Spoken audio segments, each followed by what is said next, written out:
5, 4, 3, 2, 1. I'm John Miglosh for the Wisconsin DMA and the International Society for Strategic Marketing. I got some curious stuff to cover today.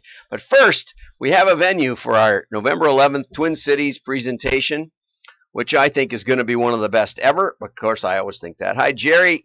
Good to see you again. And it's going to be the best ever up in Minneapolis. And next week, if you know some bar around Medford, Massachusetts, I'm going to be out in Medford or Boston area. We got an Airbnb out there a week from today. And details are on the wdma.org site. We're just going to talk direct marketing and have a beer. So we need a pub or something like that isn't too noisy. I've had a few meetups and some really noisy ones around in like sports bars. That's not very good for conversation. So if you know of a good, like, quaint pub, I know Medford has lots of tradition around pubs. I think they watched from a pub as Paul Revere rode by. He did ride through Medford, I'm pretty sure. Anyway, so if you don't know Paul Revere, but you know a pub, we could use some help on that. And we're going to be in Golden Valley on the 7th of November, probably about 3:30, and we're actually going to do a mailer. Thanks to Japs Olson, Grant Johnson. I can never get his company name. Responsory. That's it, Grant Johnson. And I'm not seeing any hearts. I'm actually trying to watch now. That's a new thing for me. So if I'm looking down like that, that's me watching for the comments. So if you have any comments or hearts or something, just do something so I can see that somebody's watching. We actually have some interaction going, which is a new thing for us. It's terribly distracting, and I don't know what I'm going to do about it. But anyway, so let's go on with the news today. Okay, this was an interesting one. Of course, I've been following ToysRus for a while. I did some legal work related to them when oh my gosh, if anybody ever deserved to go under, they were one. But I bought a lot of stuff there with my kids, and it's a new regime, thank heaven, and interesting launch. You know, we did this stuff back at the very beginning of the internet. I was an Amazon affiliate in 1995, 96, whenever they started. And I didn't like that I couldn't find the customers. So I'm not sure if they're going to get notified of the customer identities. And I was reviewing an article on customer identity. Retailers have a hard time finding it, but online, not so much.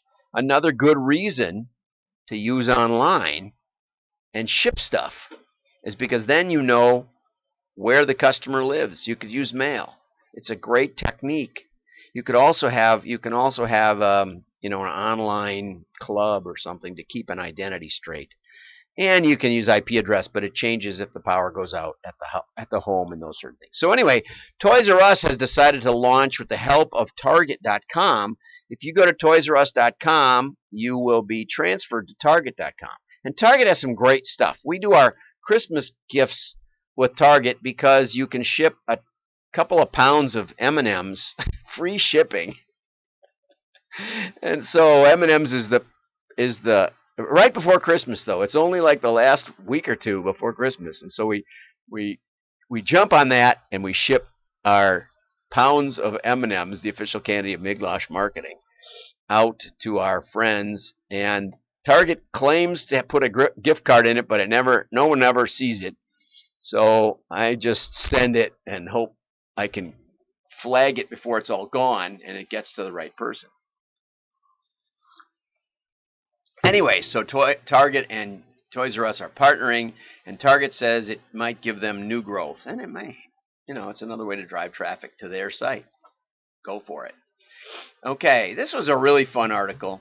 Why Marketing Can Save the World. Daniel Burstein. I'm going to have to get in touch with Daniel. That was okay.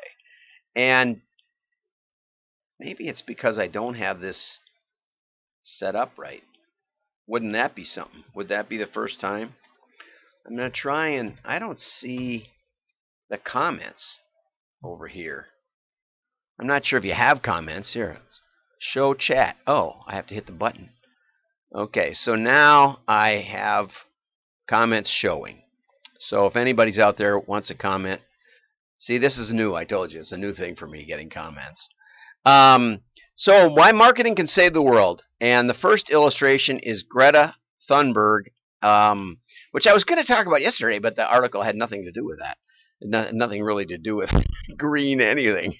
But here's a 16-year-old who gets up in front of the United Nations in her second language and talks to world leaders about how you're failing us, which I agree, but probably in the opposite direction of Greta. I think Sweden is where Germany bought their power when it was either Sweden or Denmark, I'm pretty sure. One of those countries has a robust nuclear program. Germany wanted to go all renewable with air, wind, and solar.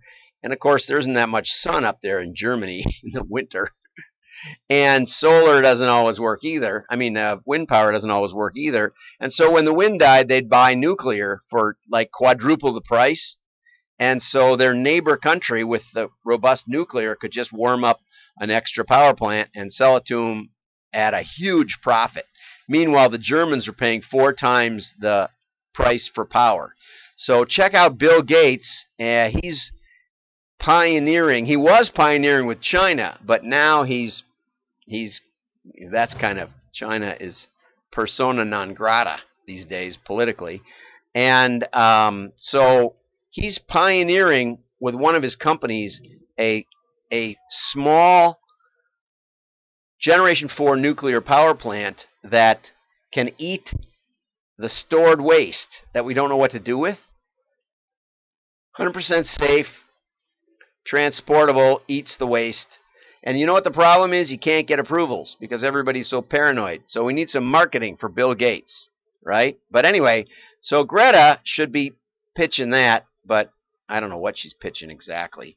But she sure is prominent, and, you know, that's marketing, as this guy says, as Daniel says.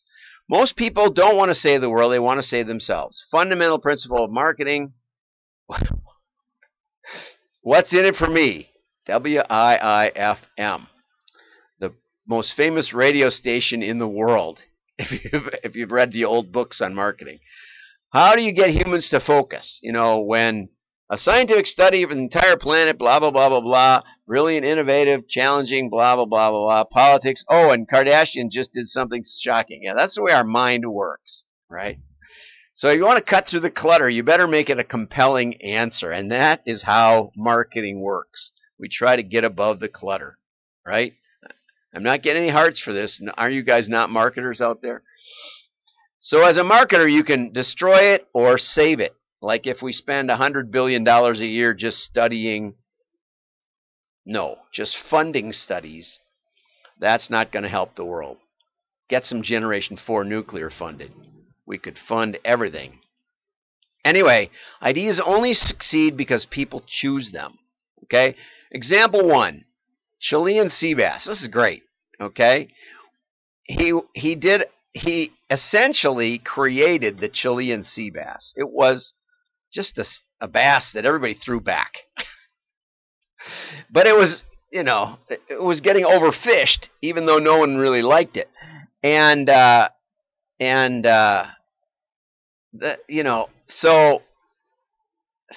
they renamed it. It's now choose a previously ignored fish, give it a more appealing name, market it. With a little luck, the fish, once tossed back as a bycatch, will become part of a trendy $50 dinner, right? And marketing can do amazing things. Marketing is now putting BitChain, the blockchain on fish as they're caught, so we know that they have a humane catching method. Why do you brush your teeth this morning? I did. See? It's because of Claude Hopkins. I highly recommend Scientific Advertising at scientificadvertising.com by Claude Hopkins, written basically 100 years ago. And he talks about how direct mailers have figured it out. And you know what? It's still true today. Claude Hopkins created a value proposition for brushing your teeth The need to brush teeth to remove a film that builds up on them and robs teeth of their whiteness.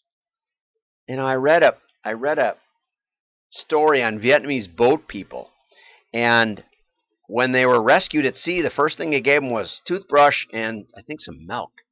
And that was the thing they wanted most, some dairy sustenance and a toothbrush. What about electric cars? Yeah, the Leaf, the Volt, the heavily subsidized, and yet nobody bought them. Not even the government bought the Volt. So Elon Musk instead created a high-end sports car to be lusted after. Yeah, those are cool. I would like to drive a Tesla. The only thing is, those sports cars I've read lots of reviews. They should have a little thicker tires because I'm more of a cushy ride person. By creating cars with tech-savvy features like a car that turns off and door handles that retract when you simply walk away from the car, he did it with smart branding. You can buy a Tesla Model 10 with insane mode or ludicrous mode acceleration. Yeah, and they blew the doors off every other car on Earth as far as acceleration goes. So marketing, and that's probably why it has those thin tires, because if you have too thick of tires, the tires distort, as you've seen on those big wheel dragsters of the previous century. Okay, and so anyway, with great power, there must also come great responsibility. I was going to get to one on marketing grad schools, but I've already gone way over. And one of the things that's great about marketing is most people in marketing don't have a marketing degree. So they come at it. I would say marketing is probably the most diverse in perspective of any career you could ever land. So enjoy that. Use it responsibly. Have a great day. I'm John Miglosh. Don't forget, see you in Boston next Thursday evening, in Medford, Massachusetts, and the 7th of November in Minneapolis,